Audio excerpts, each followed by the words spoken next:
I woke up to silence. Not the kind of peaceful quiet you hope for on a Sunday morning, but a hollow, unsettling absence of sound.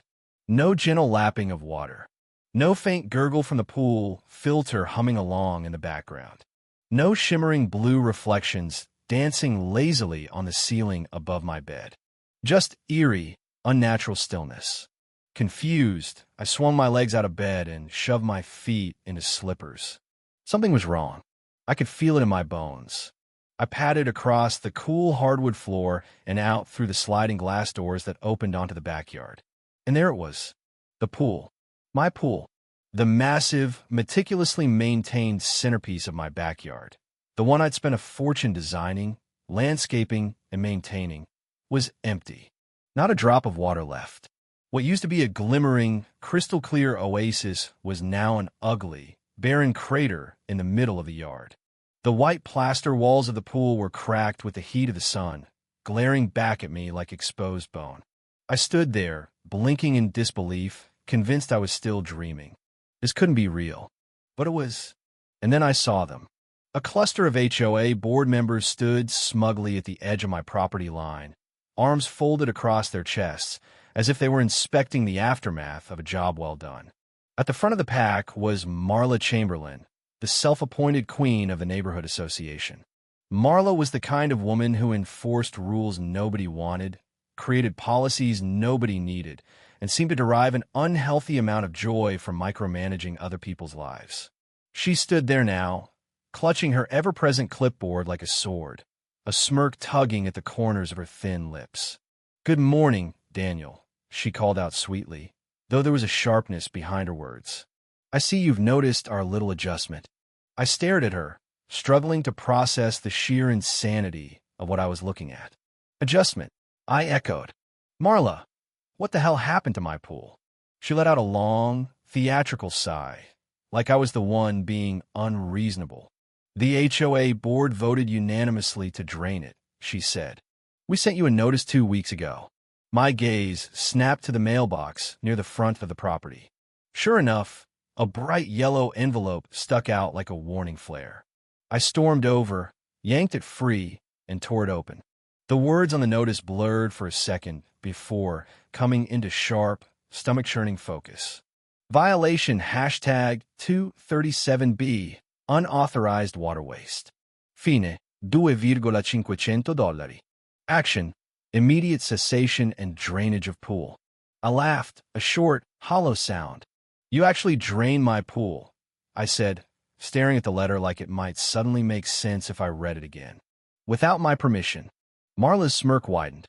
"It's not about permission, Daniel," she said, as if explaining it to a slow child. "It's about responsibility. We're in a drought." A drought? The city hasn't declared one. Marla sniffed primly. "The HOA has. We must set an example." An example.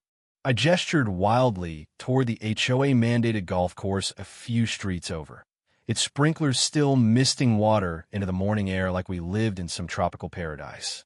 What about that? Or the 30-foot fountain at the community center?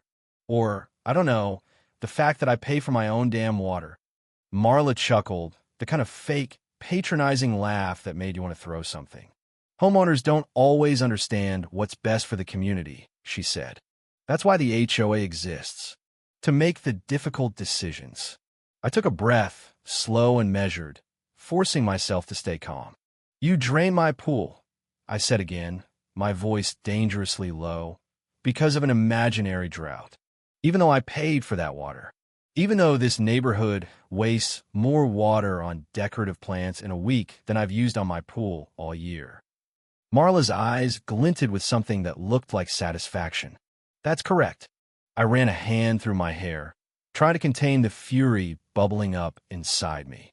"And if I refuse to pay this fine?" Her smile was all teeth. "Then we place a lien on your house, of course." I clenched my jaw. This was beyond petty. This was HOA tyranny taken to the next level. I'd heard horror stories about overreaching HOAs, but this? Draining an entire pool? That was a declaration of war. I took a step closer, locking eyes with her. "You know, Marla," I said slowly, my voice steady, "I don't think you realize who you're messing with." She scoffed. Oh, Daniel, don't be dramatic. Rules are rules. A laugh escaped me, low and dangerous. The kind of laugh that carried a warning. Because she didn't know. Not yet. But she was about to. I let out a slow exhale, feeling a flicker of satisfaction rise beneath the anger. Let me ask you something, Marla. Do you know where this neighborhood's water comes from? Her smug expression faltered just a fraction. The city, she said, but there wasn't much conviction behind it. I smiled. It wasn't a friendly smile. Wrong. Her frown deepened. What? I crossed my arms and let the silence stretch. 20 years ago, when this neighborhood was developed, the landowners didn't sell the water rights to the city. They sold them to a private investor. Marla's eyes narrowed. What does that have to do with anything? I tilted my head slightly. That investor was me. There was a beat of silence. Heavy. Satisfying. She blinked, then forced out a brittle laugh. You're lying. I shrugged. Is that so? She gripped her clipboard a little tighter. I saw the uncertainty creeping into her expression, her practiced confidence wavering. She didn't know, because HOA presidents never read the fine print. They just assumed they were in control. I decided to twist the knife. You know that emergency water conservation fee you're trying to impose? I asked. It would be a shame if there wasn't any water to conserve. Her face drained of color. I leaned in just a little closer, dropping my voice to a whisper. You just picked a fight with the man who controls every drop of water in this neighborhood. She took a half step back. You can't just turn off the water. I smiled again. Can't I? Her mouth opened, then closed. No words, just silence. I clapped a hand on her shoulder in mock sympathy. You really should have read the contract. And then I turned and walked away, leaving her standing there, silent, shaken, and, for the first time in her life, completely powerless. The next morning, I sat on my front porch with a cup of coffee, watching the neighborhood wake up. Joggers passed by. Sprinklers ticked on across lawns. Birds chirped. It was idyllic, and it was all about to change. I finished my coffee, pulled out my phone, and made a single call. 5 minutes later, it started. The sprinklers sputtered first. People barely noticed at first, just a drop in water pressure. But soon, hoses slowed to a trickle and faucets ran dry. A woman watering her garden stared in disbelief as her hose wheezed nothing but air. Then came the yelling. Marla stormed out of her house in a bathrobe, phone pressed to her ear, barking orders. Other board members followed, equally frantic. I watched, sipping my coffee, as Marla's usually smug face twisted in frustration.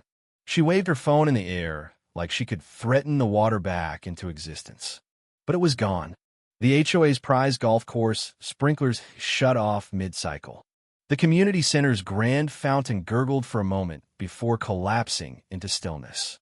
Panic spread quickly. I stood and made my way toward the HOA office, joining the growing crowd of confused residents. Marla spotted me. Daniel, she said tightly, do you know anything about this? I shrugged. I thought the HOA was supposed to handle our water needs. Isn't that why you drained my pool? To teach us responsibility. The crowd murmured. People were starting to connect the dots. You're enjoying this, Marla snapped. I tilted my head. No, Marla. I think it's awful that my neighbors don't have water. But it is fascinating how quickly you're panicking. She turned to a board member. Get the city on the phone. Now. The man made a call. His face went pale. They say the city doesn't control our water. Marla clenched her jaw. That's ridiculous. I stepped forward. No, Marle.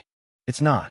Years ago, the developers sold the water rights to me, and the HOA never even realized it.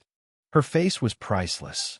So when you drained my pool, I continued, and imposed ridiculous conservation fees, you were making rules about something you had no authority over. You can't just turn off the water, she said again, desperate now. I grinned. Can't I? The collapse. By noon, residents were furious. People who'd been silent for years were suddenly loud, angry, demanding change. The HOA was exposed. Votes of no confidence poured in. Homeowners called for Marla's removal. Emergency meetings were held, emails were sent, but it was too late. The tide had turned. By week's end, the HOA was dissolved. Marla was finished. The aftermath. A few days later, I saw her. She walked over slowly.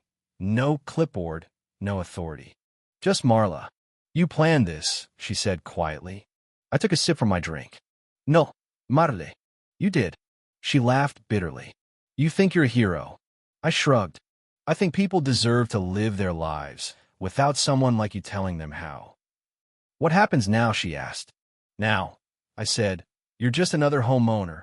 She turned and walked away. A moving truck showed up a week later. And me? I raised a glass by my newly refilled pool, watching as the last trace of her rule disappeared down the street. Peace had returned, and this time it was here to stay.